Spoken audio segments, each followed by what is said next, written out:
Setiap pentas punya cerita. Setiap naskah membawa makna.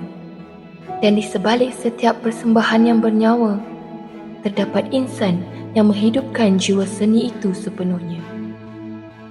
Inilah kisah seorang penggiat seni yang telah memasakkan jiwanya ke dunia pentas, membentuk ribuan minda dan meninggalkan kesan abadi dalam dunia teater dan sinografi tanah air kita. Figura hebat ini bernama Hamzah Muhammad Tahir. Cik Hamzah Tahir, Seorang seniman, pendidik, pemikir dan pencinta pentas sepanjang hayat. Lahir pada 29 Ogos 1967 di tanah air tercinta, Encik Hamzah memulakan jejak seninya sebagai pelajar seni persembahan di Universiti Sains Malaysia sebelum membawa bakat dan semangatnya ke pentas antarabangsa. Dari Kuala Lumpur ke London, dari Prague ke Beijing, beliau bukan hanya membawa watak tetapi membawa identiti sebagai pengarah, sinografer, pelakon, penulis dan juga pendidik.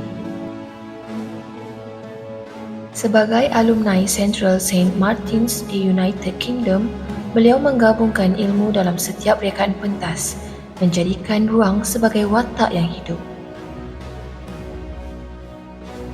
Anugerah demi anugerah menandakan pengiktirafan bukan sekadar bakat tetapi jiwa seorang guru dan pencetus inspirasi kepada anak didiknya.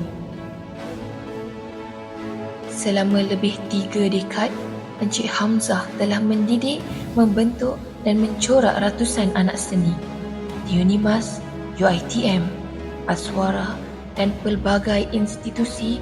Beliau menyemai nilai integriti, budaya dan seni yang berjiwa. Dalam setiap persembahan, dari bangsawan ke kontemporari, dari monodrama ke musikal, ada sentuhan jiwanya, ada nafasnya. Kerana baginya, dunia adalah sebuah pentas dan seni itu bukan sekadar hiburan tetapi pendidikan, perjuangan dan warisan.